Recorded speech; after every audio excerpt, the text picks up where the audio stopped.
Hey, Don. Your microphone's off.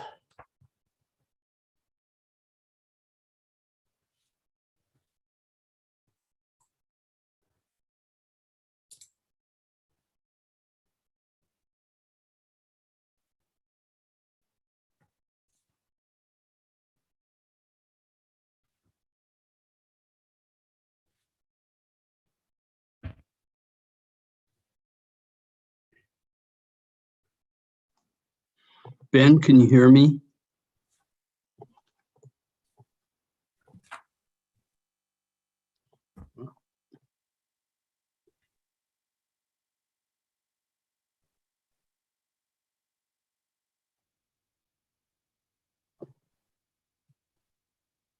There you go. Can you hear me now? Yes. Can you hear me? Oops. All right, now you can hear me? Yes. Can you hear me, Ben? Yeah. Gotcha. Good. Whew. Sight and sound, we're all set. Now we just need a speaker. Yeah. That's right. I think we got it. I can't be 100% sure that it says that we're streaming to YouTube, and I hope that means there's a file that at the end of this, it'll be there for posterity, but I don't see anywhere it says that. But it says it's in the middle of streaming. So if somebody logs into YouTube right now, in theory, they could see it. Yeah, I got some kind of email like an hour ago that said that it was streaming and I couldn't figure it out. But you know, I don't know anything about this technology. You got an email from YouTube? Mm-hmm. Really? Why me? Let me see if I can find it on my phone. That's interesting.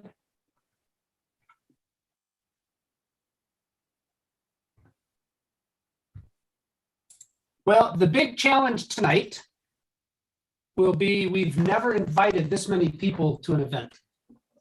Yeah.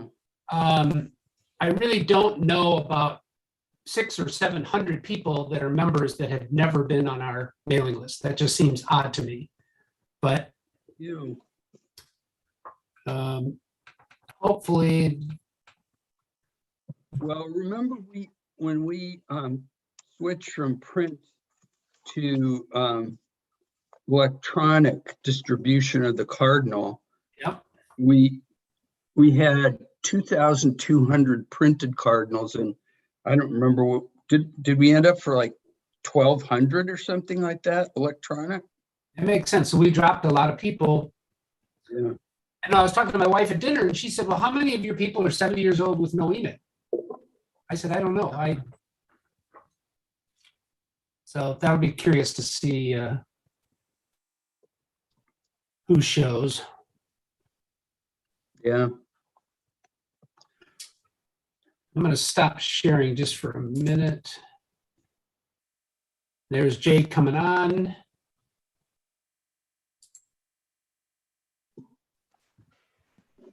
And Jay, can you hear us? Yes, can. Man,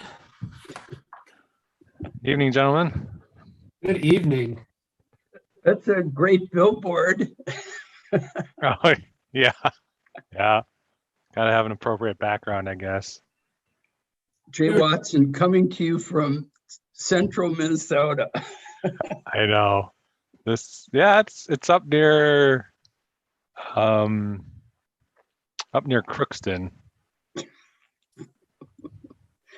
Come on, if it was near Crookston, all those plants would be dead because they haven't had any I water. I know. Or I got this one too. I can be down a little lower. We're talking about soil health. Oops. All right. All No. our jokes are being recorded for posterity. Well, I was going to wait and turn it on at 7, and I could do that, but if people show up early, as people will start pouring in. Jay, just 2 things. We're going to try experimenting with recording this to YouTube. So if we have people that can't get in tonight, hopefully we'll have it for posterity tomorrow. Okay. We have an account that limits us to 100 people. And in the past, except 1 month, it was fine. It was perfect. But this month, we found an extra 600 people that we added to our mailing that we didn't know existed. So we'll see. We don't know quite how this is going to go. And hello, Judith. Hello, Martha. Finding 600 people is a good thing, Ben. It is. It is. I got They were another. lost and now they're found. I've got another 400 without email addresses. So National had a lot of records that somehow didn't get down to us. I'm going to go ahead and share this just to have it up. Did the website come up? Yeah. All right. So Jay, how's the new baby? Oh, Don, very good. Thank you for asking.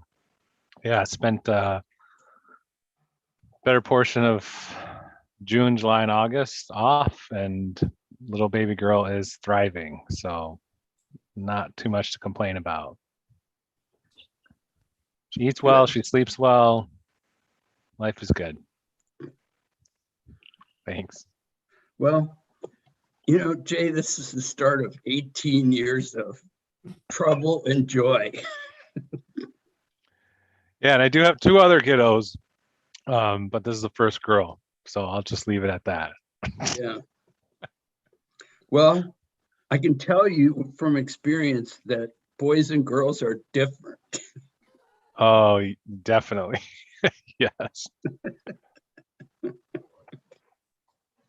Hopefully, my daughter's name is Sloan, and hopefully kind of the personality and demeanor she has now carries on for a little while at least. She's pretty easygoing, laid back.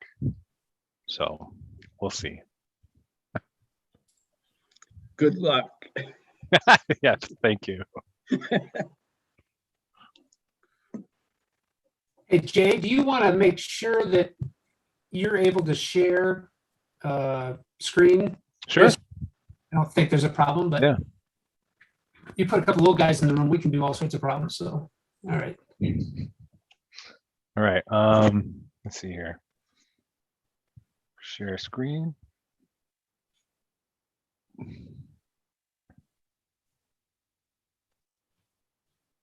Seeing that? I think we got it. Yeah. Perfect. Okay. All right. And I'm going to close this.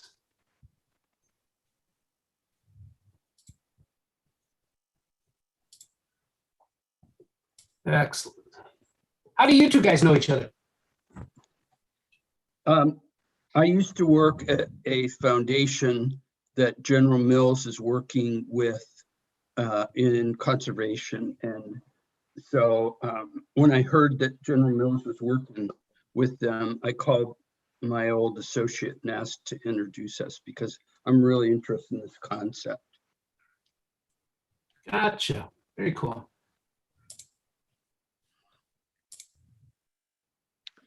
Yeah, we'll talk a little bit more about, or I'll talk a little bit later about some of the work we're doing with the National Fish and Wildlife Foundation.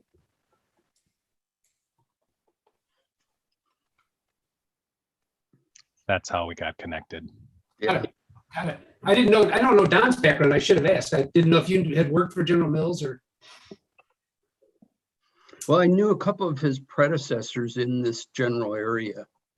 General Mills has been interested in progressive agriculture, I think, ever since they acquired this company, and I think it was Washington State, like a dozen years ago.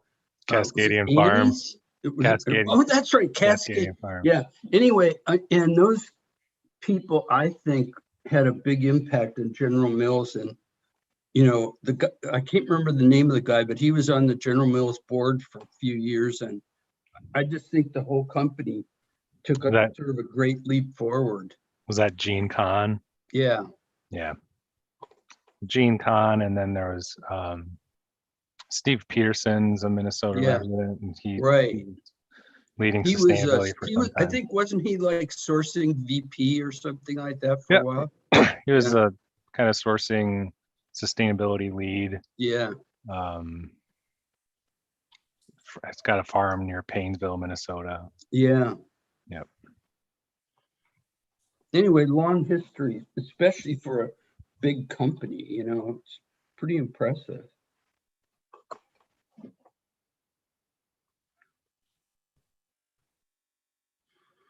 So Jay, are you a farm kid, or how did you get into ag? Yeah, I'm not a farm kid. I grew up in the kind of St. Paul proper, and then I live in Minneapolis proper now. And I got into ag really through buying agricultural ingredients and commodities as part of the sourcing organization at General Mills. So had a chance to kind of manage market risk and go on crop tours when I was buying corn, and that kind of got the itch started. And then I had a pretty ag focused role when I was in a oat sourcing position, kind of working on all things oats for the company back in 2015 and 16. And then joined the sustainability team full time in 2017. But I've had the pleasure of kind of getting out onto the landscape, visiting with farmers, walking fields, probably back since 2015. So that's pretty cool. I think that's really fun. I mean, I owe so much of the little that I know to farmers and those that work with farmers about the agricultural system, but also some of the potential of the system if seen and managed a little bit differently. So yeah, I'm just a city kid that knows a little bit about agriculture, I think. Well, that's good. Everybody should know something about it. It's so powerful, such an incredible force. I mean, I agree. Gigantic land use, it's a huge part of our economy, go on and on.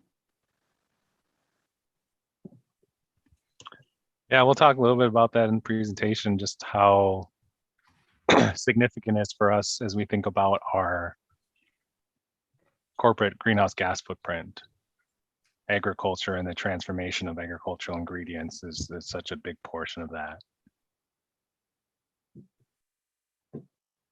And, we'll talk more about all the things, but that's just one lens, right?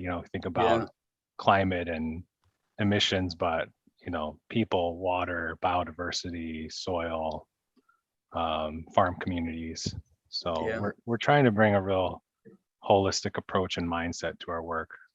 It's challenging, but it's the right thing to do. Yeah. It's also really fun. A lot more interesting than just buying oats. There was a lot of fun with that too. I spent a lot of time up in Canada, since that's where a lot of the oats for General Mills come from. It does make the job very enjoyable to have the opportunity to be in the office, but also be out on the landscape, meeting wonderful people all around the country. So I feel very fortunate to be where I am. My father-in-law used to be the head grain trader at Farmers Grain Dealers of Iowa. And, all I remember about those years is how stressed he was all the time. I mean, buying and selling grain, Tough business. Yeah, and yeah, a lot of respect for anyone in agriculture, especially for farmers and ranchers, because that's one of many hats that Yeah. they wear on a daily and weekly basis, right? Kind of managing risk, accounting, doing the books, perhaps. Part-time mechanic. Exactly. Yeah. Right. Yeah. Many, kind of agronomists, if they get kind of deep into that and want to keep more of that expertise kind of on farm. So yeah, there's I think in the corporate world, I think we like to think we wear a lot of different hats, but it's not anything compared to farmers and ranchers. Yeah. So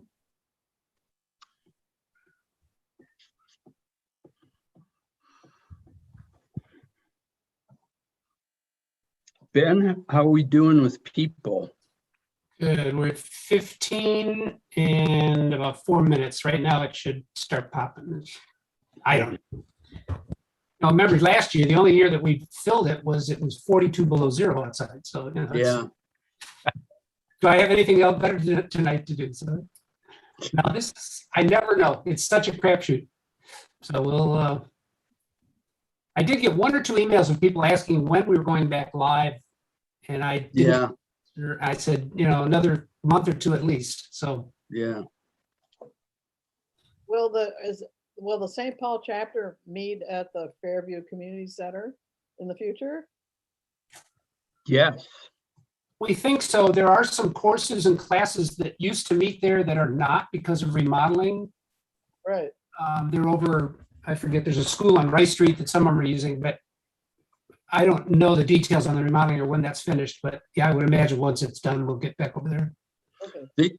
I think the remodeling is going to be done in early October. Yeah, big project.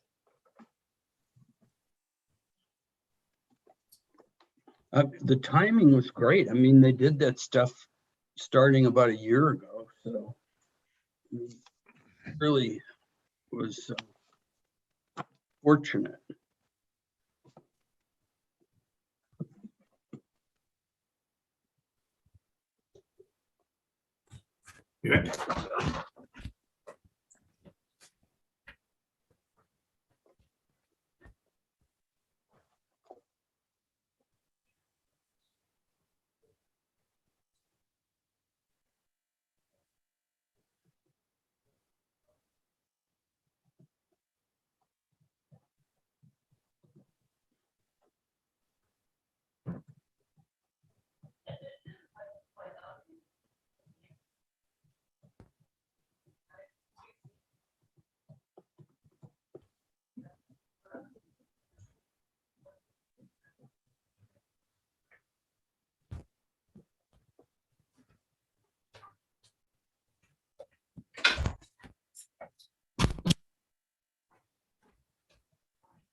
Yeah, my wife said middle of October, and they're renaming the building, so it won't Oh, be. really?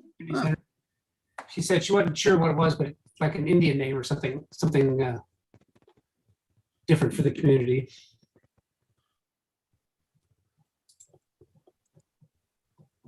There's I moved from close by there to the building next to the Bell Museum, but it was really sad to see that Fairview Community Center go down, be bashed down, knowing that we had met there and all the things that Yeah. happened there.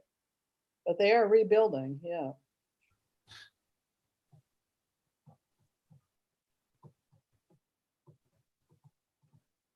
all right. Well, there's 7 o'clock. Why don't we wait 2 more minutes and then go? Yep. Sounds good. You know, when we used to meet in person, we used to wait like 10 minutes, but I think people are more prompt on Zoom. I have no idea why. It's one of the few good things about Zoom.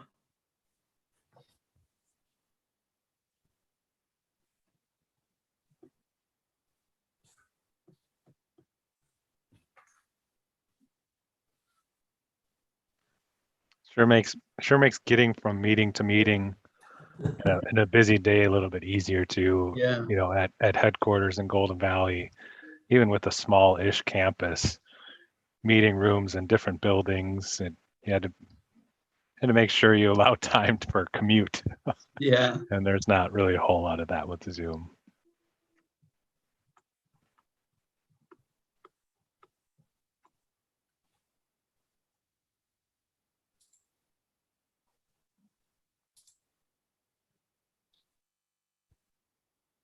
Hey, Barb.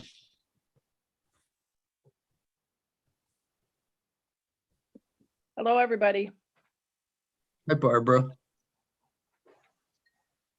I saw Martha here somewhere. Yeah.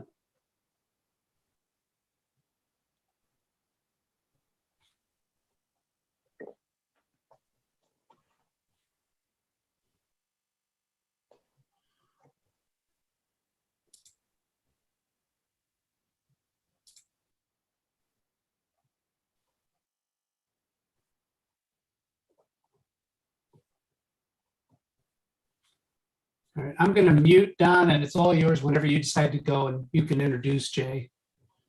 Okie dokie. All right. Good evening, everybody, and welcome. I'm Don Waggy. I'm president of the St. Paul Audubon Society. And tonight we are going to kick off our 2021-22 speaker series. And these monthly speakers are every second Thursday of the month at 7 p.m. And some of you may be new to St. Paul Audubon. And Ben Wilson, our technical consultant, has found hundreds of email addresses from the East Metro area that were kind of, I don't know what to call it. They weren't hidden, but they were, anyway, they were at National Audubon. So we've just added people.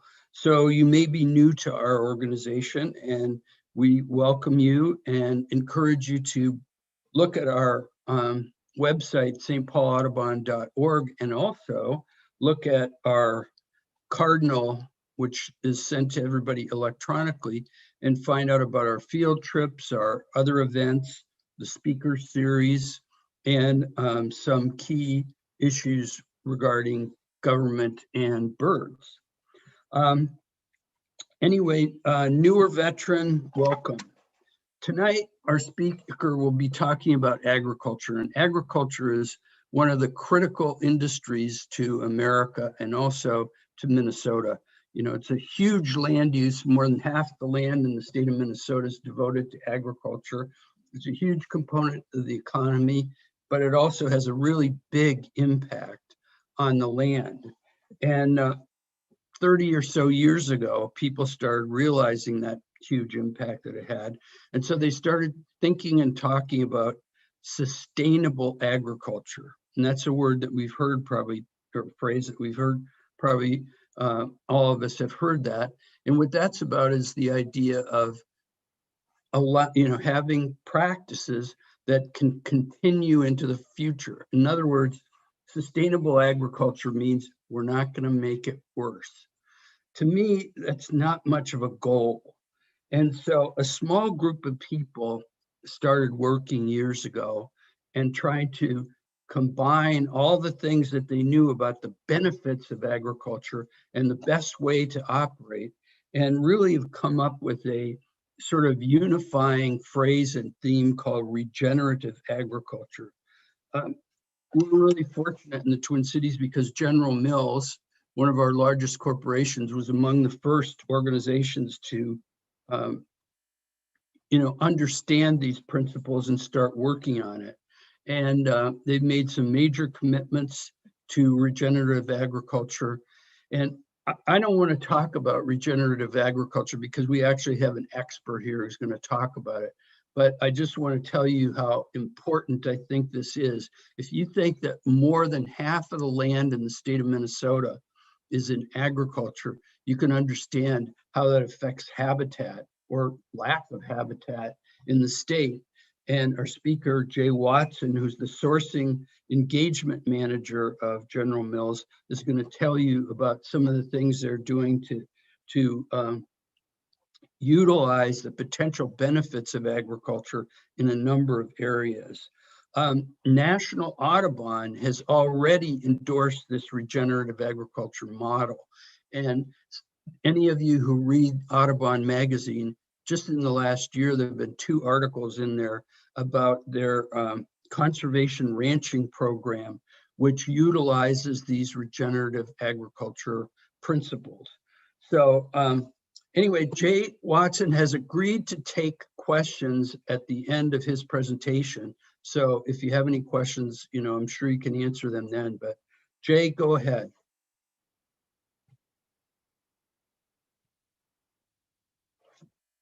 All right. Thanks, Don.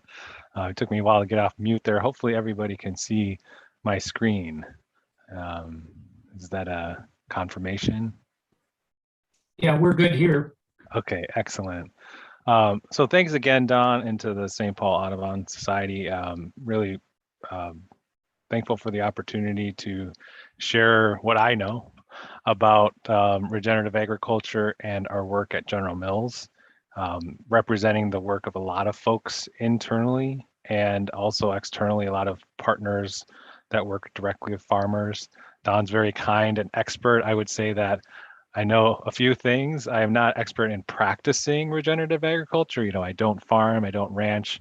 We have sourced a lot of our knowledge from farmers and ranchers and experts who work with them to ensure that there's really an opportunity for connection between a large downstream food company and buyer of commodities and ingredients and those that are producing those ingredients out in the landscape. So really trying to bridge a little of that gap that exists between farm and big business, or even farm and more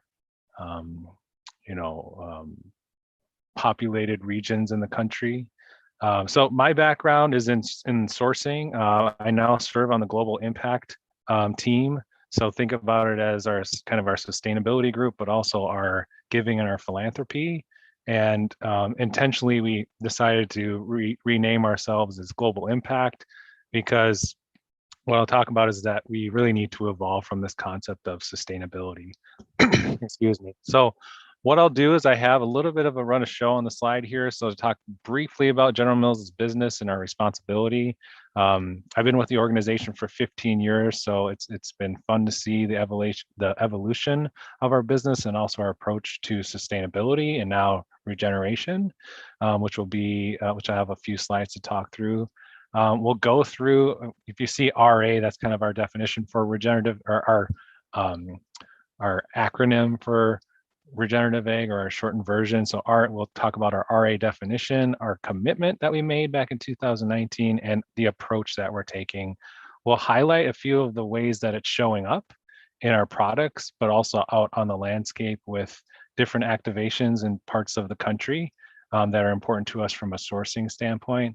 I am not a scientist. My background's in finance and economics, but I do have the privilege of working with 3 PhDs that we have in-house to develop our approach to make sure that this work that we're doing is scientifically robust. And so I'll talk a little bit about the science and measurement, and I would love to take questions. I think that's where we have really great discussion. So I'll try to go through my slides relatively quickly. And given that we have hopefully an engaged group here on the Zoom call, hopefully we'll get into some good discussion, and feel free to ask away. There's few questions that I haven't heard, and having the privilege of representing this work to a lot of external organizations. So without further ado, I'll get started.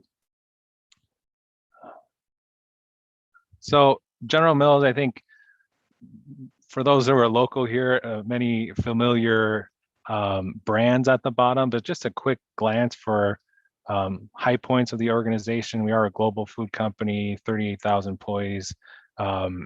We have very large brands and businesses some that generate over $1 billion in sales annually.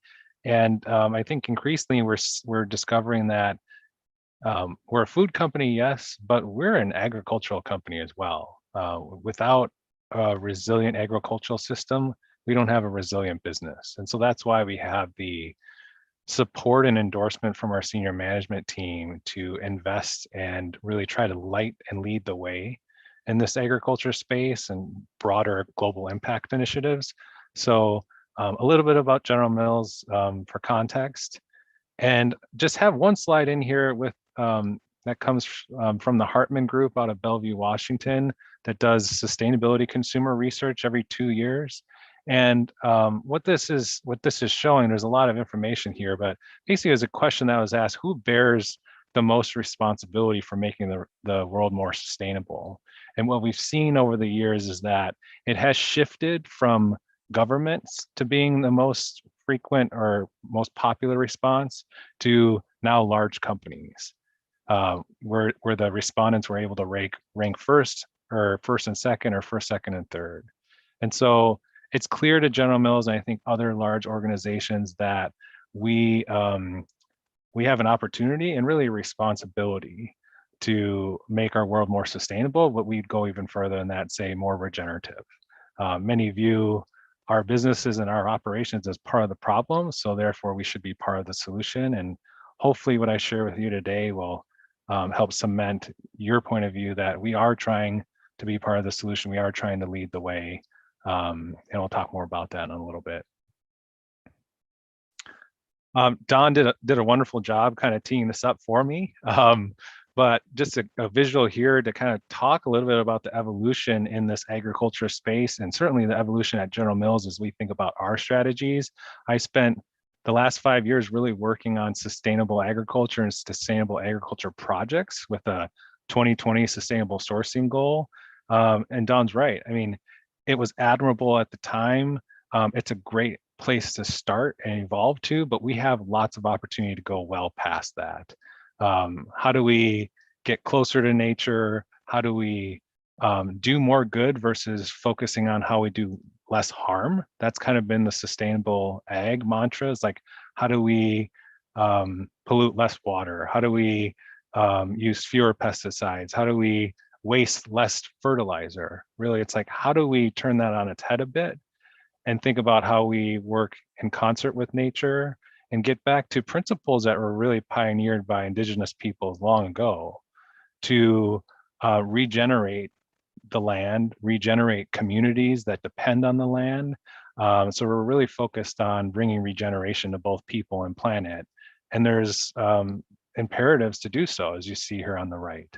So this has been within the last probably 3 years that we've really started to pivot more to going beyond sustainability, and happy to see that many other organizations have done the same in the Twin Cities here with Cargill, outside of the Twin Cities with a lot of our peers making similar commitments. And so that's really what our planet and what our society needs is a focus on doing more good. But it's not without its challenges, this pivot and mindset shift. So here's a little bit of a framework that we work against. Which I talked about the resilience for people, planet, but also for our business. We feel like if we have resilient ecosystems and agro ecosystems, farm communities, that will be good for the resiliency of our supply chain and our business. And we have several focus areas, but the two I'll kind of cover tonight mostly are the ones that are highlighted in red, where I have actually accountability for the organization to advance progress towards our regenerative ag commitment and towards our climate ambition to reduce greenhouse gas emissions across our full value chain. So I have a couple slides to talk about that, to give you a little bit more flavor for what it is, how we're thinking about it, and then I'll dive a little bit deeper into regenerative ag, how we think about it, and what we're doing out in the landscape with partners. So first, it's helpful to understand that climate and agriculture are connected. Really, so many of these things that we all care about are connected.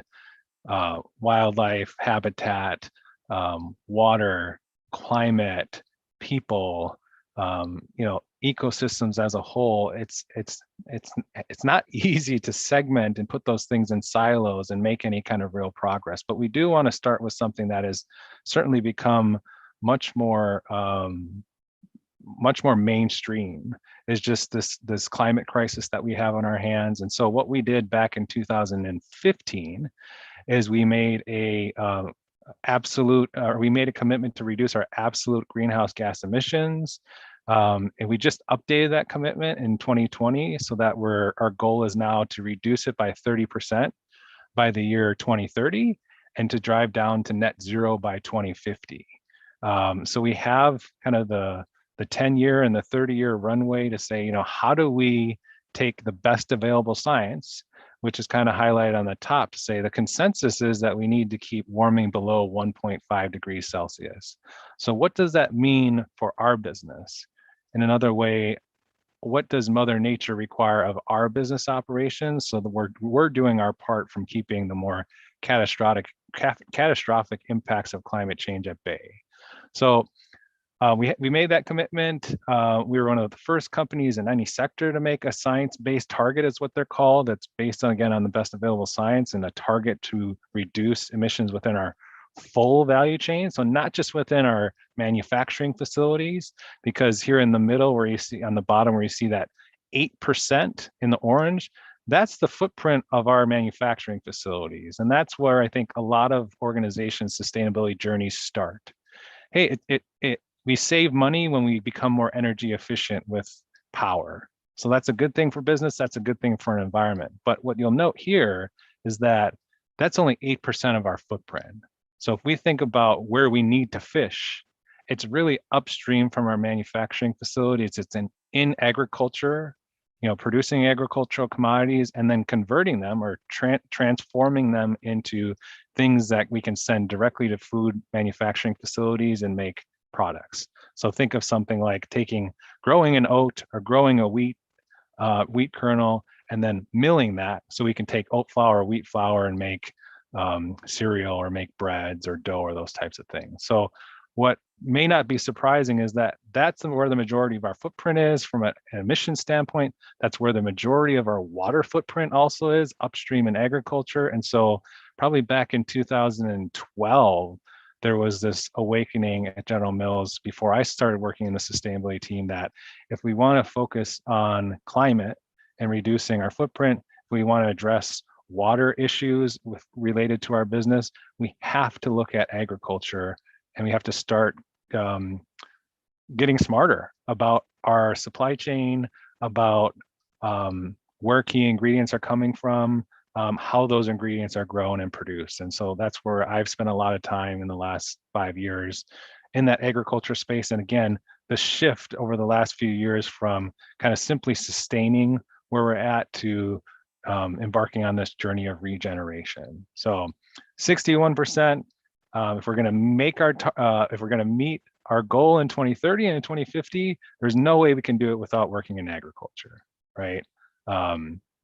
So we talk about often how if we were to just shutter our manufacturing facilities, it wouldn't be a very regenerative or sustainable thing because we wouldn't be making products, and that would only deliver 8% reduction. So I think I've hammered the point home. So really important that we work upstream for so many reasons, a lot of reasons even outside of climate.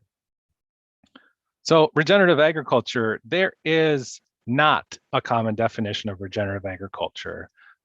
Again, we have worked to source our point of view, our approach, our definition from farmers, ranchers, something that will fit for General Mills, something that we feel that we can bring confidently to partners on the ground who are working with farmers, or to engage with farmers, to invite them to participate in some of the programs that we have.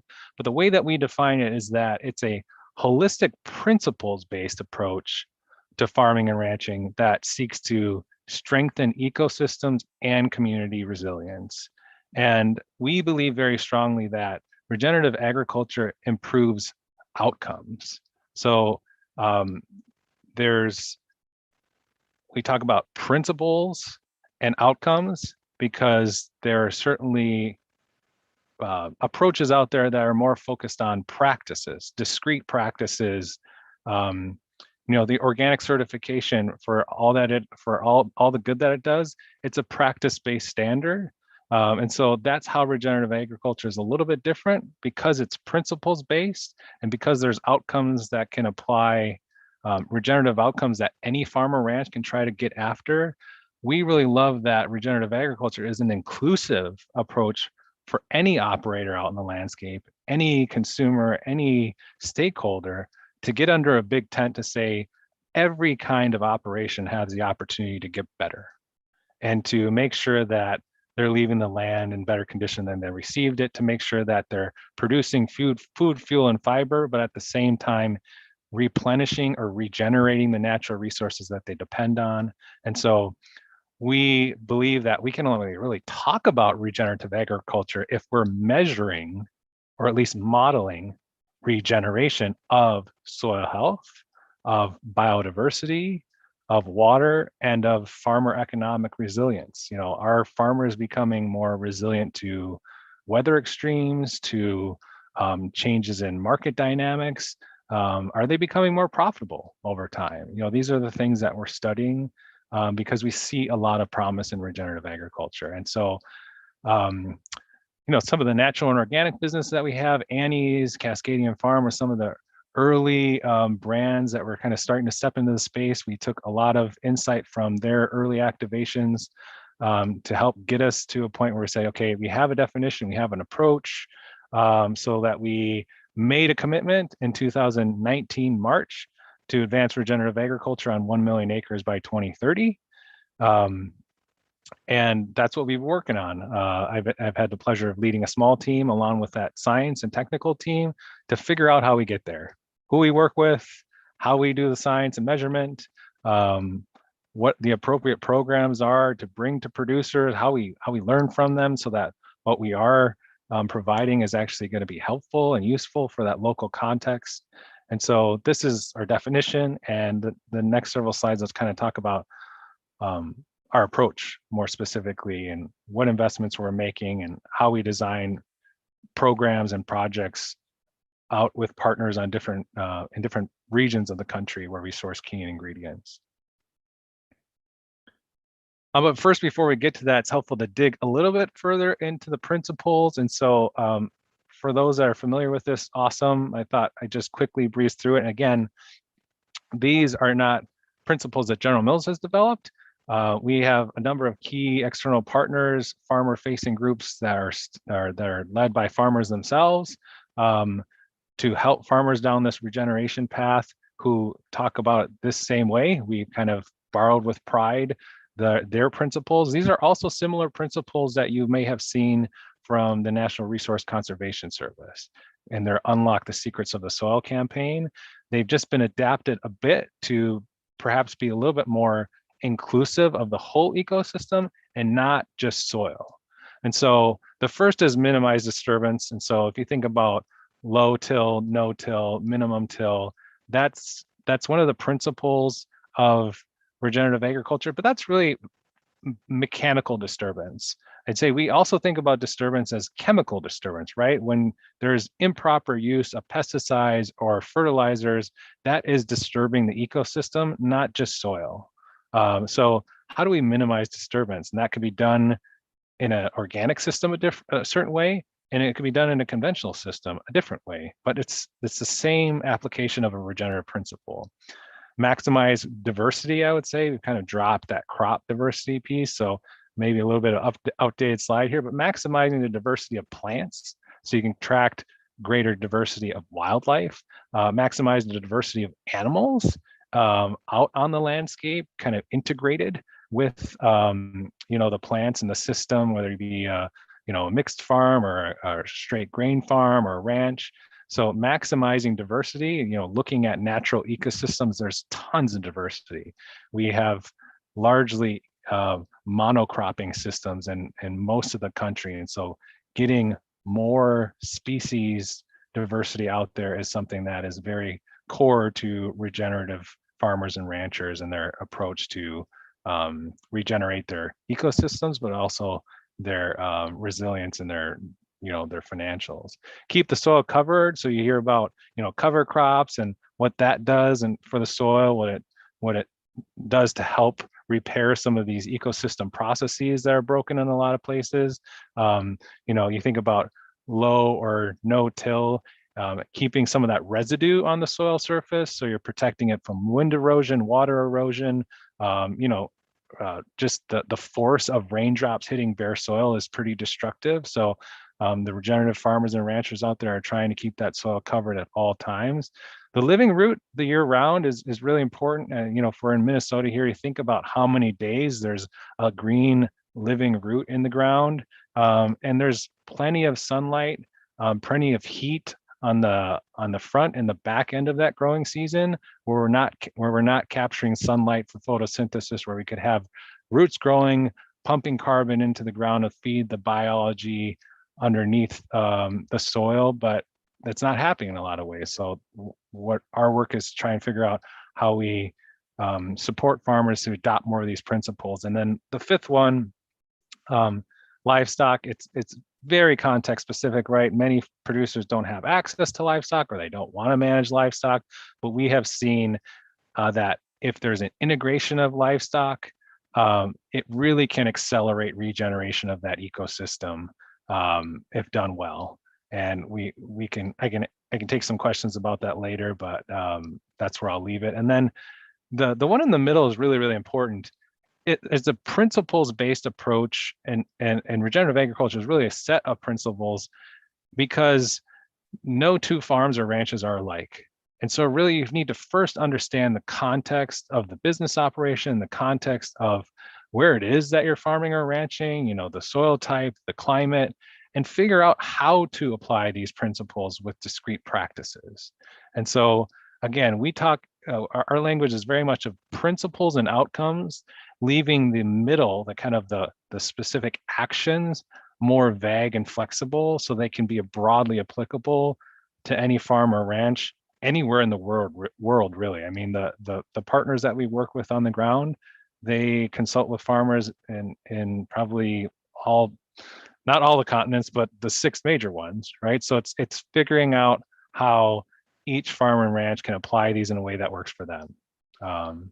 Context is risk tolerance as well, right? How quickly do you want to make changes, and not no one farm's plan and roadmap is going to work for another. So context is really, really important.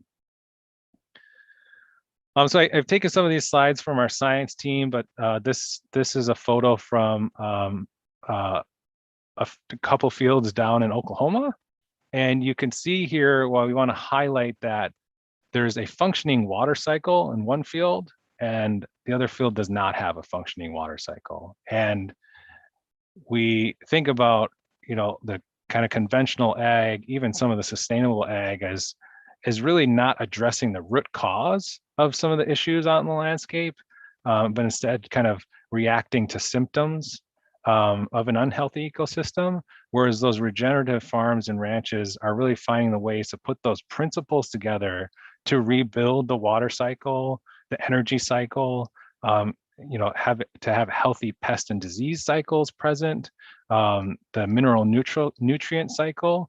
And so it really is about repairing and enhancing these ecosystem processes that have largely broken due to lack of these regenerative principles being applied out in the landscape. And so what we really are moving from is, how do we minimize the harm, like I talked about before, to how do we restore and enhance the function of these ecosystems? Because if they can better accept and retain moisture, more naturally fend off pests and disease, make nutrients more readily available for plants, all while building more resiliency to extreme drought or flooding. That's how we have a resilient food system with production on the landscape that can weather some of these storms that we've seen have been pretty impactful to different parts of the nation over the last several years, for sure, longer than that. So again, a little bit of a mindset shift, and that's really key to the farmer approach that we're taking. Is we're working with parties that help the farmers and ranchers see differently, change their mindset, and that's where they really feel like they have the opportunity to make different decisions. But we've been stuck in this kind of yield, do less harm space for some time, and we really have to break out of that. But it's tough for everyone. So the critical challenges, I think, are well known. You talked about the principles. We made the commitment. So now the last 3 or 4 slides here, I'm just going to talk a little bit about what we're trying to do to accelerate the farmer adoption. Principally, what we're setting out to do is to accelerate farmer adoption and to quantify. Again, we want to measure or model the outcomes, because if we say something is regenerative, we want to show what regenerated. So I'll go through what we're doing to accelerate farmer adoption.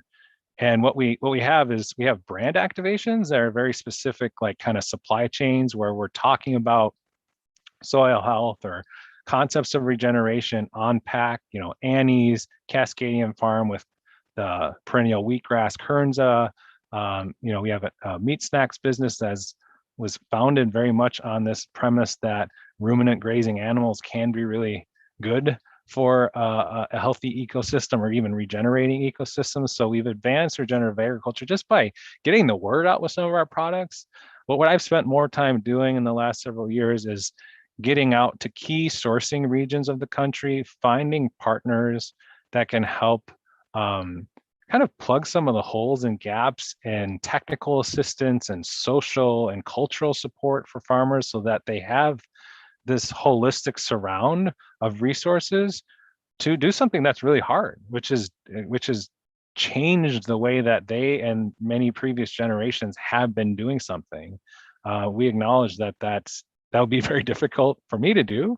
If someone just told me, hey, like the principles of economics and finance aren't the same anymore. You gotta think differently. That's kind of what we're asking farmers and ranchers to do. So what we've realized is that you have to bring a lot of support to them. And General Mills has resources that we can bring to these producers. There's lots of aligned nonprofits and local organizations that have common goals and interests. And so we have those circles and ovals represent the places where we have partners on the ground, working directly with farmers on technical assistance, financial assistance,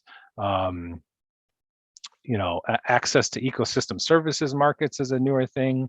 And so really, again, finding all these opportunities for farmers to derive value from a collaboration, understanding that they're the ones that have to do the really hard work. Feel really good about the work that we're doing, but we still have a lot more to learn and a lot more to get off the ground. Just a little bit more about our pilots. On the left, it might be hard to read, but principally in the 3 main pilots that we have, or I guess 4 now, we have education. So it's deep, like 2-3 day soil health academies that's put on by Soil Health Academy to kind of deprogram that conventional mindset and then reprogram a regenerative mindset rooted in principles and holistic management. We follow that up with farmers who want to participate in a 3-year kind of coaching program where we pair them up with a consultant from Understanding Ag that builds a plan with them unique to their context. We're facilitating community events and social interactions with social media so that these producers have an opportunity to just learn from each other and share what's working, what's not. And then it's hard to read there, but there's a significant science and measurement element to this, where we're doing soil health measurements, soil carbon measurements. We're looking at insect populations. We're doing breeding, or I shouldn't say we, our partners on the ground that we've funded are doing breeding bird surveys. So we are trying to study as much of that ecosystem as possible. So we have kind of these deep pilots. We also are supporting local organizations, local or like kind of state-based soil health alliances. The Minnesota, Kansas are a few. Local organizations through Grant Partner and the National Fish and Wildlife Foundation, understanding that there's great resources within NRCS offices or within soil and water conservation districts that are already doing some of this work. How does General Mills come in and be an enabler and accelerator by bringing even more resources to the table so they can go out and support more farmers? So we're trying a lot of the different things now. We talk about our work as being pilot work, but we're starting to put lots of different elements together where they're starting to turn into regional programs where we have a couple different approaches in the same area so that we have an opportunity to accelerate our own learnings or what's really effective, what might not be so effective. So a little bit about what we're doing. Again, mainly focused on North America. It's our biggest market, but we do have some projects outside of North America as well. And so maybe just a few more slides. In talking about how we're quantifying the environmental impact and economic impact. So a little bit of current and future state. Right now we have, we're doing meter deep soil carbon sampling. We're doing soil health testing. That's expensive. It's time. It takes a lot of investment from crews on the ground. Turnaround time's not great with sending all these samples to labs. We have a lead group of entomologists that are doing insect bioinventory, so we can understand in kind of conventional operations what kind of diversity we see and how that compares to maybe operations that are adopting more of these regenerative principles. And then our theory that we're trying to test is that if you have a greater diversity of plants, you will attract a greater diversity of insects, which hopefully will be food for birds.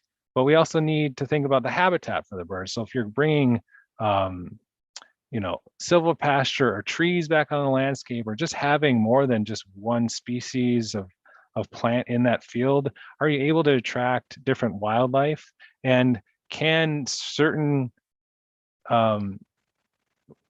animals or birds in particular be kind of a keystone species that we look to say these birds will only be around if there's enough healthy ecosystems around, right? If there's enough regenerative principles on the landscape in this place. So very time consuming and expensive. And moving forward, again, just a huge shout out to our technical team. We have an ecologist and a soil scientist on staff, really working with the leading technology and research companies out there to figure out how we reduce the cost, how we leverage things like satellite imagery to be able to see things from space, how we use the best models and artificial intelligence to hopefully get to the point where we can look at thousands of fields and millions of acres all at once, where we're using cameras and infrared and all the things that I think have been perhaps missing from agriculture that we see in different sectors. We're kind of trying to experiment with some of that technology to see if it allows us to scale more of these principles and approaches. But again, we want to be able to also scale the measurement. So how do we ensure that we're actually doing more good and not doing just less harm? And so the research and the measurement piece is really important.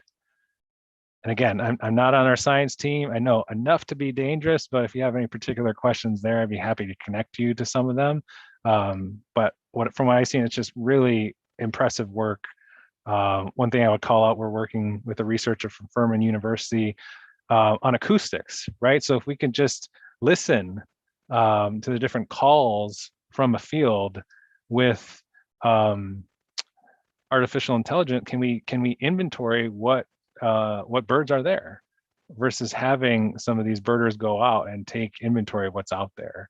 So as you can imagine, this is a push from a lot of our senior management team and how we scale, how we reduce the costs and make a greater impact. And our teams are hard at work trying to figure that out. Last thing I would leave you with is just this is a bit of an eye chart, but we worked with a company based in the cities here called Ecotone Analytics. And they did a bit of a social return on investment that took some farm data and looked at, conducted a literature review to say, what kind of return do we see when you invest in regenerative agriculture? And so it's probably difficult to see the numbers, but from the data that we use, $38 investment per acre can yield $189 of return per year per acre. And you'll see that the benefits don't only accrue to that farmer and landowner. Regenerative ag will benefit taxpayers, local community members, society as a whole, municipalities. If we think about, the positive impact to air quality, to water management, right, through infrastructure, if we have less flooding perhaps. And so there really is so much here that's not just about agriculture. It really is about communities and the ecosystems that community that are supporting that community. And so I heard this on a podcast. Regenerative agriculture is not, maybe people are still worried about calling it a silver bullet, but somebody, I think out of Iowa, called it silver buckshot, right? So it's like, it is, the benefits are cascading and compounding and reach well beyond just that parcel of land where the change is happening. And so something to get really excited about, I think. And that's of course why General Mills is making a big investment in it. And so I spoke for a lot longer than I was planning on, but that's what I had for this group, so we could spend a fair bit of time on Q&A. Thank you, Jay. My pleasure. I would ask anybody that has questions to throw them into the chat feature there, and we'll give you a couple. How is General Mills doing on the goal of 1 million acres by 2030? Yeah, so we just launched about 2 years ago, and so we still have a long way to go, but I think the official number that we reported in our last global responsibility report was I think around 100,000 acres, if I'm not mistaken. And so that's why it's important that we bring some of these scaling partners to the table, like a National Fish and Wildlife Foundation, where they're bringing NRCS match to our investment, so we can go and reach more landowners and operators, because we still have a long way to go. And frankly, because we think regenerative agriculture is one of the biggest levers we have for our climate ambition,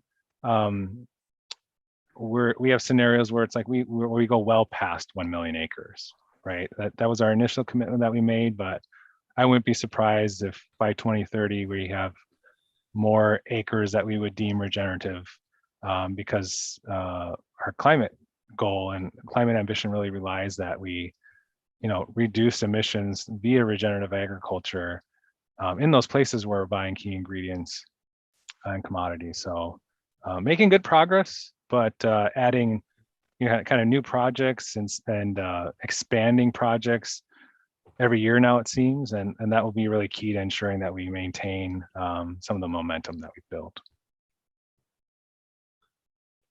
Thank you. A heavier question: where can I get honey toasted Kernza cereal? Yeah. Yeah. So I haven't been as close to some of those product activations, but with any kind of newer or unique variety, with seed increases to be able to propagate more seed for planting so we can grow the production. Just the supply of Kernza for food products has been fairly limited. And so not surprised that there's been maybe a desire, but not really the availability or supply to get in the hands of someone who will enjoy it. I don't have the answer for that question where you can get it. But I've been pretty impressed in how those products have come out. I think there's a lot of potential from my point of view, and thinking about how we formulate a little bit of Kernza flour into dough, into bread. Ellen just responded to the question, said the cereal will be available on a limited basis at Whole Foods in the Twin Cities now or quite soon, very limited run. There you go, limited run. So if you're really wanting it, go get it as soon as it comes out. Barb asks, who's your partner in the Red River Valley and on what project? Yeah, so it's public information. We're working. There's a collaborative called MBOLD, which is this alliance of Minnesota-based companies focused on agriculture. And through that collaborative, we identified an opportunity to work with Cargill and also University of Minnesota. But we're working with a soil and water conservation district at the headwaters of the Red River Valley in Breckenridge, Minnesota. It's the Wilkin County Soil and Water Conservation District. They have a wonderful soil health specialist that is doing great work with producers in the area. And their issue was that they just didn't have enough funding to, to be able to guarantee producers more than 1 year of support with technical assistance and cost share. And so Cargill and General Mills have come together. We're investing in that program. And so it's focused on having that technical support. It's cost share for reduced disturbance, for cover cropping, for nutrient management and nutrient efficiency. And so that's a newer one that is a really important place, I think. The Red River Valley, because of the heavy clay soils and climate in general, is a tough place to implement a lot of these regenerative principles. So we're starting at the headwaters, and hopefully we'll make our way up the valley as we gain a little bit more momentum, as producers get more comfortable with some of these principles. And there are many out there already doing it. What we've seen as the bottleneck is that there's a lack of experience and qualified technical assistance to help the producers along the way. The ones that have been successful have kind of figured it out on their own without a whole lot of help. And so General Mills, we have our commitment. We can demonstrate to upstream partners and farmers and suppliers and downstream partners and customers and the general public that this is important. But we also have resources and funding that we can bring to local organizations that are already doing great work, but where the work could be accelerated with additional investment. That kind of leads into next question. Julian asks, what incentives do farmers have to employ these principles, regenerative principles? Yeah, it's a great question. One that I'll acknowledge gets brought up in the meetings that we have with farmers quite often is, will General Mills pay me a premium for my wheat, for my fluid milk, for my oats? And we're not in a position right now to pay a premium because, of course, we need to have the demand to be able to create that market signal for enough consumers that want to pay for something that's differential, want to pay for something that is regenerative. We have to also be able to, again, measure the regeneration to ensure that what we're paying for is actually doing what we hope it does. And so I'd say a lot of producers first ask for some of those premiums or market-based incentives. I mentioned the Ecosystem Services Market Consortium, some of these carbon and ecosystem markets that are starting to stand up, where if you're working to regenerate these natural systems and processes, reducing carbon emissions, improving water quality or water usage, those are benefits that go to society. And so we believe strongly that producers should be paid for those. And so we actually have an element of our program down in Kansas where a number of farmers have signed up to pilot a process for emissions reduction and water quality improvements. And based on the results of those, we'll be making payments to producers for those improvements. So, from a market side, it's not as much of a pull effect yet from the stores and the consumers, but there's definitely an interest in carbon, increasing more so in water, and biodiversity is on the horizon. So there's that kind of market-based incentive, but we're finding that the incentive that a lot of producers are seeing is that it helps them to be more profitable.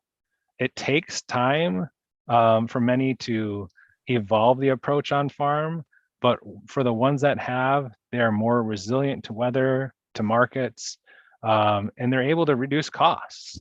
We hear a lot of examples of where, just minimizing disturbance, employing some of those other principles, being more efficient with your nutrients that you're applying. So they're actually the soil and the biology in the soil is helping to make nutrients more available, so you can get more efficient with your nitrogen, for example. So you're not sitting at a 60% nitrogen use efficiency. Same thing can be said with pesticides, right? If you're maintaining kind of more of a residue or a mat throughout the year, have less weed pressure, perhaps less need for pesticides. And then tillage is a really great example where it's just those passes, there's costs associated with that. So the farmers that see the benefit of just on their own farm without any kind of market signal or market incentive, that's why we have farmers to learn from, because they're seeing that it's good for their business. And now we're trying to figure out ways that we can support them and compensate them to share what they've learned with other producers who are still early on the journey. So the consultants that we work with, Soil Health Academy and Understanding Ag, really help the producer to understand how they can drive greater profitability in the first few years. And then any other incentives that come along are, on top of that. I mentioned that we do all the things I mentioned, the technical assistance that's provided one-on-one to producers in our programs. We do have financial cost share for cover crops and reduced tillage and other things. And then all the measurement and the research that we're doing, that's all being funded by General Mills. So really what we're asking the farmers in these programs to do is to commit for a minimum of 3 years. And it's a hard thing to ask, like go and figure out how to manage your operation a little bit differently given your unique context, but we'll try to ease the burden of some of these additional costs and try to bring more technical assistance, like proven expertise, many of them who farmers themselves come and help you, so that it's not as much trial and error as it could be. There's still a lot of experimentation that's required. So incentives is definitely something we're still figuring out, but what I would share is maybe a last comment is that what we need to have a mix of incentives, because no two farms or ranches are going to want the same thing. So if we can have cost share and technical assistance and training and access to markets, that will give us the greatest chances of engaging as many producers as possible to create a little bit of a ripple effect in some of these communities that we care about. Hopefully that was a sufficient response. Thank you. Charlene asks, how does this affect the amount of carbon credit created, and how does a farmer cash in on that credit? Yeah, well, that's a lot of the research that's happened in the last couple of years, and a lot of the research that we'll need to continue to do is just like, what is possible in a system where most or all of these principles are being implemented. And so how much carbon are you reducing because you're being more efficient with your fertilizer, so there's not as much nitrous oxide emissions. You're not burning as much fuel perhaps because you've taken out some of those tillage passes. That's what's being studied, that's what's being modeled. The one where there's a lot more debate is just the opportunity for soil to sequester carbon. And there's models out there today that we need to continue to pressure test and improve. But that is, I think, some of the biggest promise that's is often debated. It's like how much carbon sequestration can we get from taking a farm or ranch from a conventional state to more of a regenerative state? And so that's research that we're doing now as part of some of our pilots. It's part of the Ecosystem Services Market Consortium, which is a nonprofit that we're founding circle members of. And so once we have a little bit better understanding of that, farmers just they have the opportunity to enroll in these programs where they sign up a field or several fields, where they tell us or our implementing partners a little bit about their field history, the practices, and the approach that they've taken, and help us understand what they're going to be doing differently. And then, we need to make sure that we're using models, but we probably need to ground truth some of that data as well. So we have again, meter deep soil carbon sampling that we've done, connected to some of these pilots to, again, really understand what's happening. And then the idea is that, you know, there will be markets. There already are some, I'd say,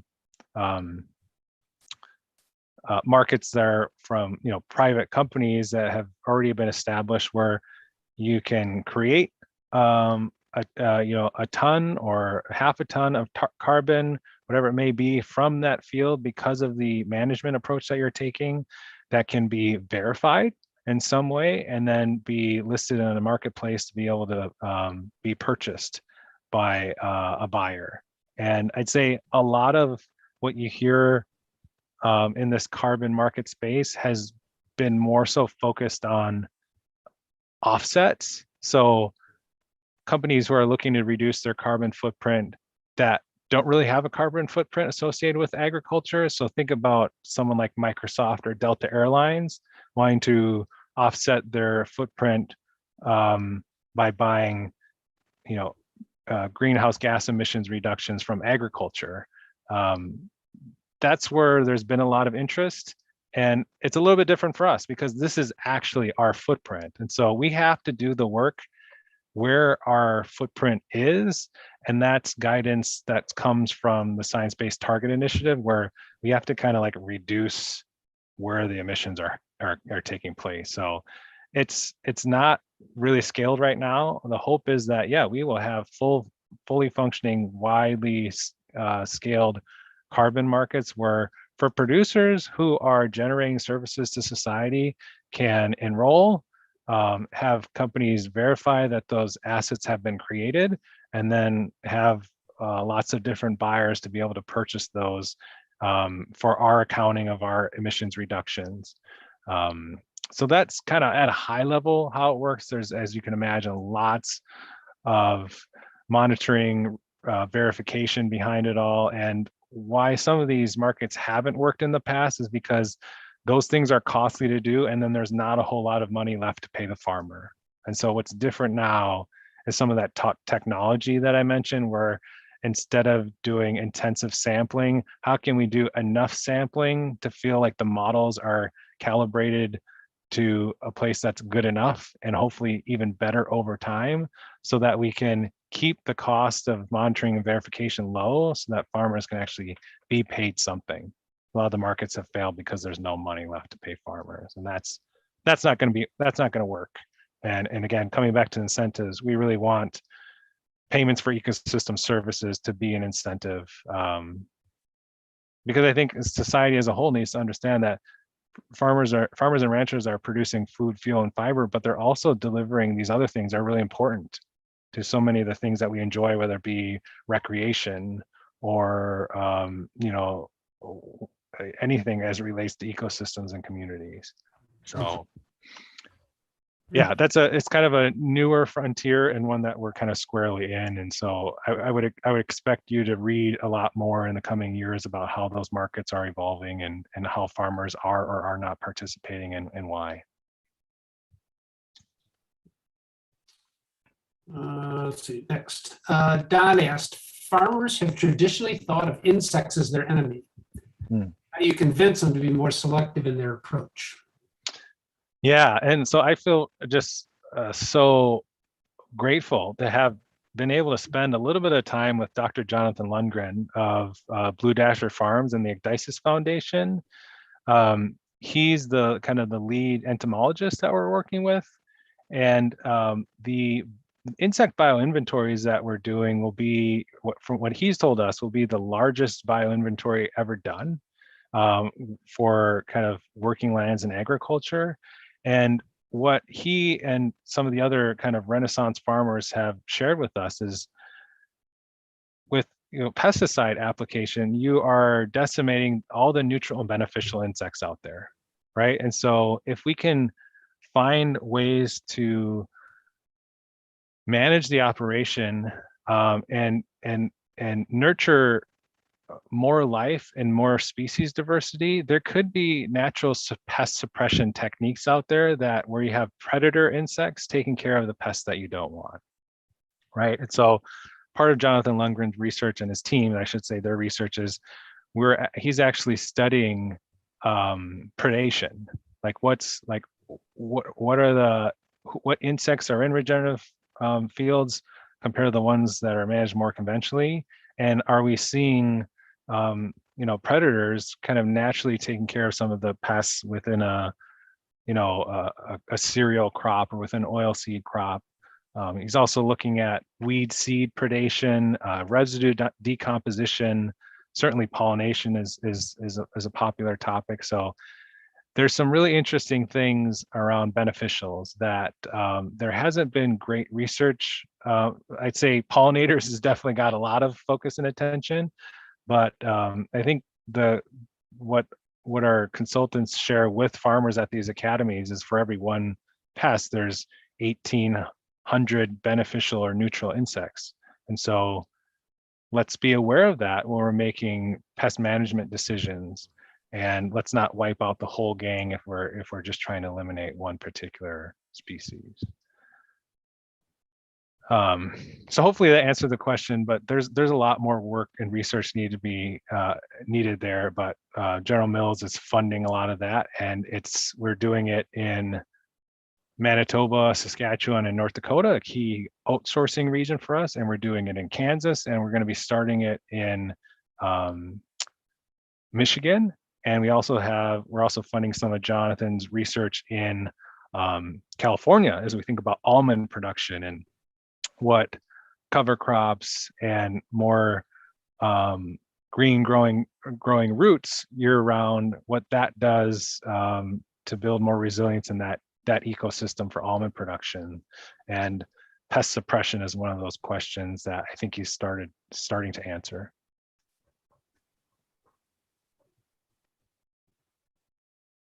Barb, my stepson sold his dairy herd last year because the reliable income in the dairy industry was so iffy.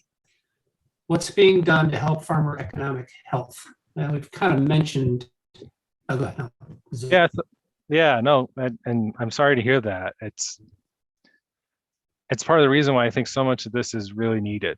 And frankly, a lot of the farmers, or I shouldn't say a lot, but some of the farmers that come to a soil health academy, that's where we kind of invite them, again, free of charge. We're covering all that 2 and 3 day education from these leading teachers and farmers themselves. We invite them to come learn, and many of them are coming because their backs are against the wall. They don't have another choice. The system as it's working for them now is not working, and so they're looking for a new way. And I'd say for a lot of dairies, and it kind of depends on the size and scale, but we have to kind of get back to some of those principles where you had animals integrated on the landscape and on the in the fields, out of confinement. Don't know anything about your son's operation. Maybe some of that was happening, but we definitely see a lot of dairies where the growing of the feed and the animals, they're disconnected.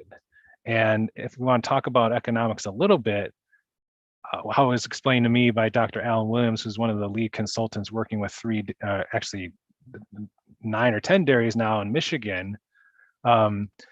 We have all this land around the animals and this confined space that's growing feed that's largely corn silage and alfalfa, and we're taking all of that and bringing it to a centralized place where the animals are, and then we're taking all the manure and we have to bring that back out to the fields to get rid of it. And so in some respects, if you just integrated it's a very difficult thing to do because of all the infrastructure that your son and others have tied up into this. But getting those animals on the landscape so that they're integrated, so that they can really do what they were intended to do, which is, be part of that ecosystem where they're feeding on a more diverse mix of plants to have a more balanced and healthier diet. But then they're depositing that manure and urine where it needs to be. And a lot of you mentioned the conservation ranching initiative, I think you believe, but a lot of what the livestock folks and ranchers have shared with us is that it's very much about how you move the animals on the landscape with more moves or more frequent moves, so you have longer periods of rest for the plants that really can regenerate these systems quickly. And some of the dairies that we're working with are starting to experiment getting some of their like dry heifers out on the landscape so they can take advantage of the benefit of cows using their legs and going and selecting what they want in the field, but also, you know, having the manure out where you need it. So I'm not an expert in dairy. I know, again, enough to be dangerous. I have so much respect for dairy men and women just because of how grueling and intense it is. But just like for them and other farmers and ranchers, it's a big mindset shift, and that mindset shift needs to be followed with change in management. And that's what our consultants and these Renaissance farmers kind of have to tell farmers and ranchers is like, your operation is a direct reflection of your management. And so if you don't like what you see, how might you change your management? Oh no, by the way, we're here to help you because we realize that it's not easy and it takes time. But you know, the dairy markets, just with the market mechanism, has put a lot of dairies out of business. And I think in a lot of respects, like other agriculture, it's a system that's not working really well right now, because we're not employing a lot of the principles that would help us repair ecosystem function. Again, there's this idea that we should instead try to control how everything happens, and that's paid dividends for a long time, but it's not a sustainable strategy long term. And I think that the pandemic over the last, year and a half has really showed that we don't have a very resilient food system, and hopefully more regeneration on the landscape and more adoption of these kinds of approaches helps to address some of that longer term. But yeah, my heart goes out to anyone who has for years or decades done what they thought has been the right thing to do and don't have a whole lot to show from it. And that's a failure of, our whole society, but definitely those that are working close with the farmers who, don't mean harm and mean well, but what agronomists and nutritionalists are taught, we need to evolve that teaching as well to incorporate more of these regenerative principles and approaches.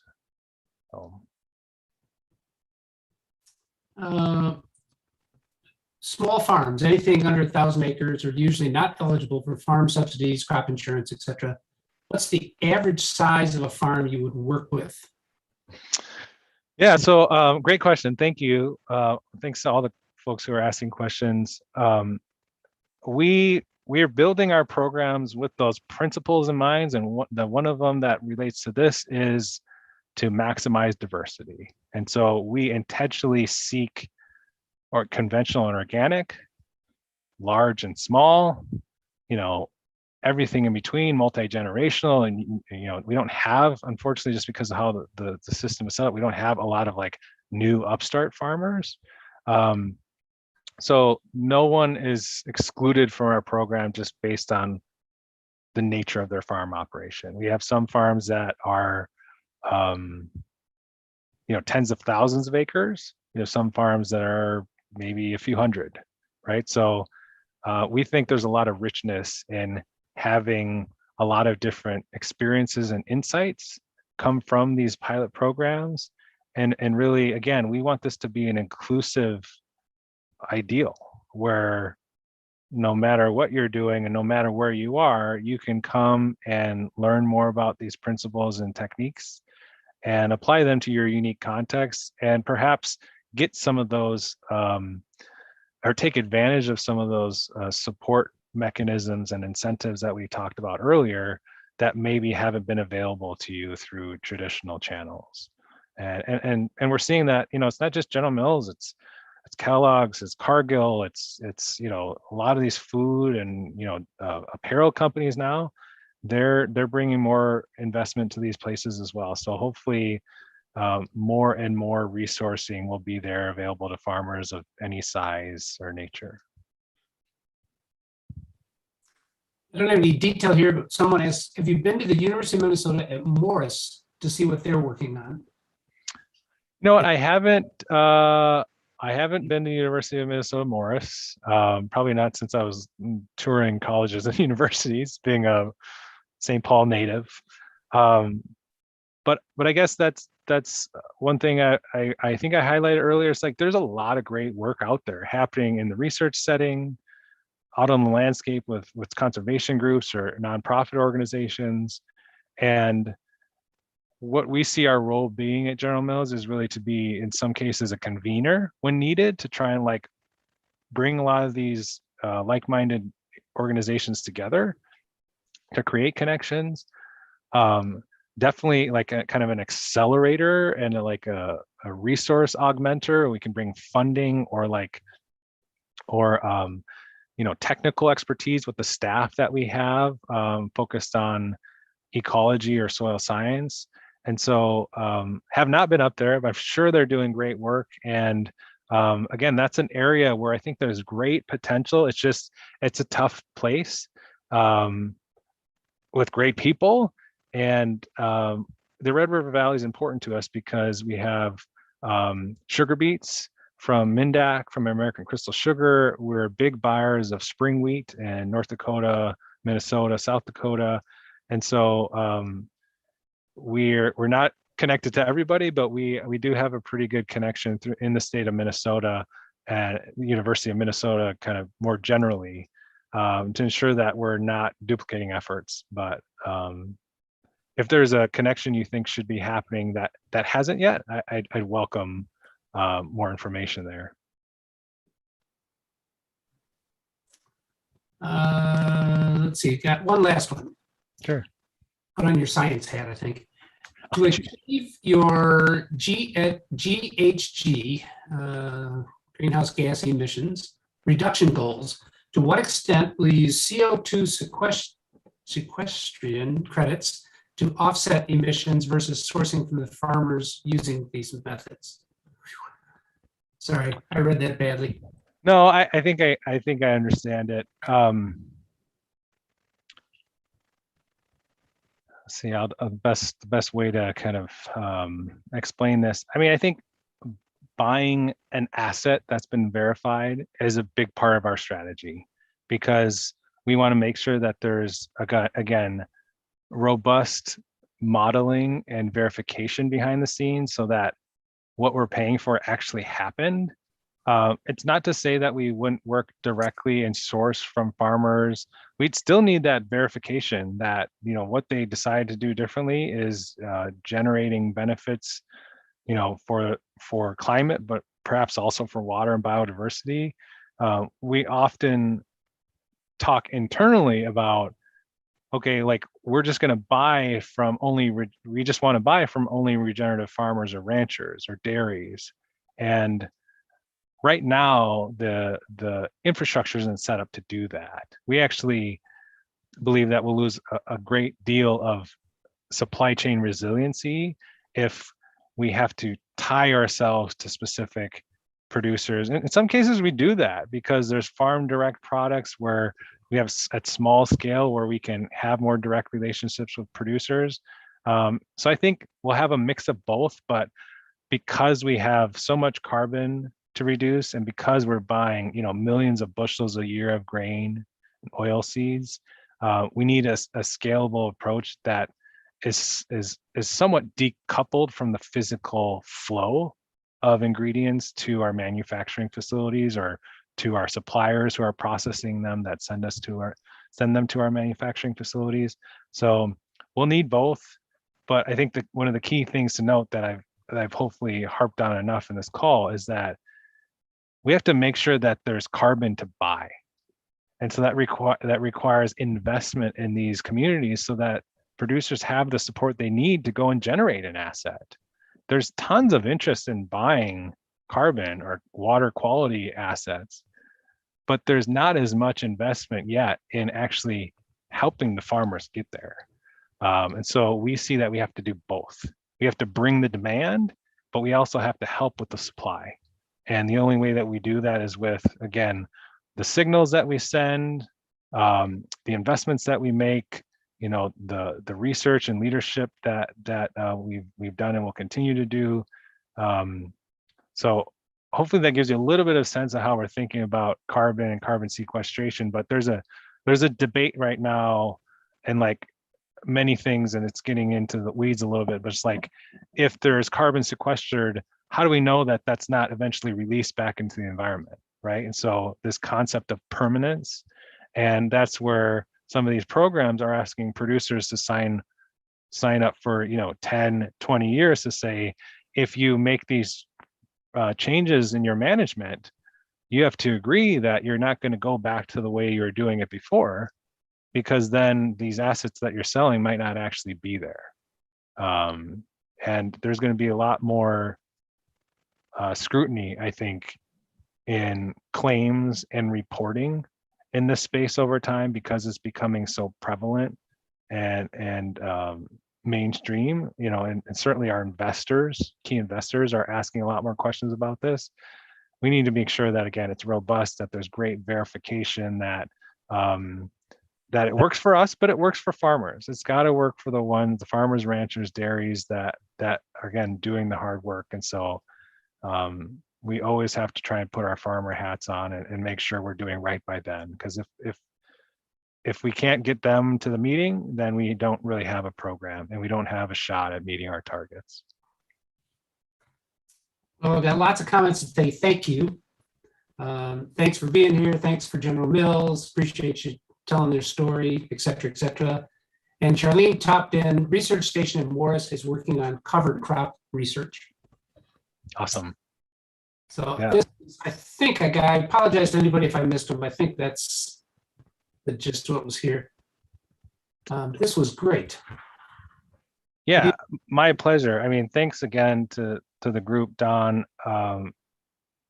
This is really a fun space to work in. And again, I pinch myself probably almost every day that I get to spend, you know, my working hours trying to figure out some of these really complex challenges and get to work with like amazing people at General Mills, partners, producers along the way.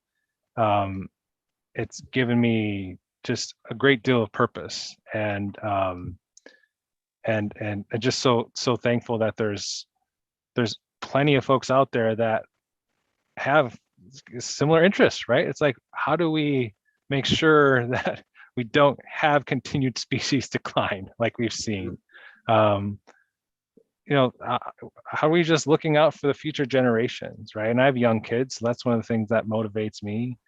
But you know, I've been working in sustainability for you know, call it 6 years, sourcing, you know, for 10 years, you know, the big corporate environment for some time now, 15 years. And it's not just me, but many others. Like, this is one of the best bets we can make for so many of the societal issues out there.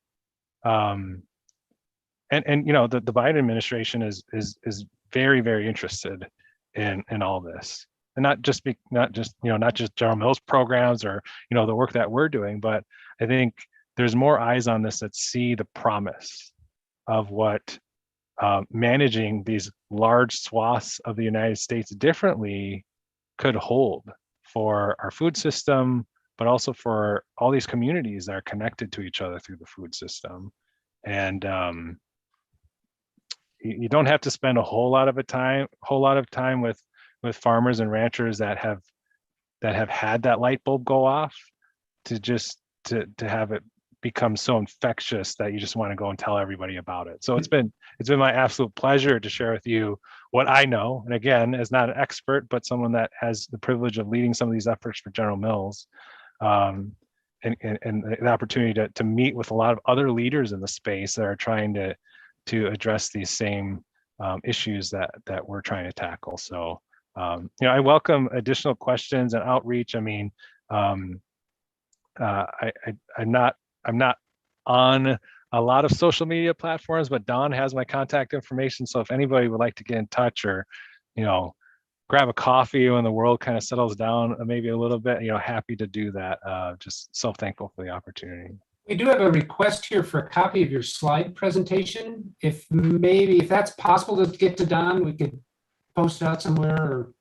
Yeah, I can, I'll probably have to take a look at it and just check with our global communications team. I mean, it's already out there. I guess it'll be already out there on YouTube, but we do have some policies just around sharing confidential information. A lot of this is out there in the public sphere, so I'm guessing that it won't be too much of an issue, but I'll have to get back to Don. Okay, yeah, no problem.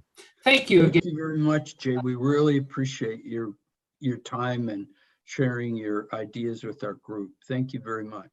You're welcome. It's been a pleasure. And thanks to all the members that showed up. We appreciate Good it. luck. Yeah. Good luck with the rest of the season and the series. Thanks. Yeah. Good night, everybody. Appreciate it. Good evening.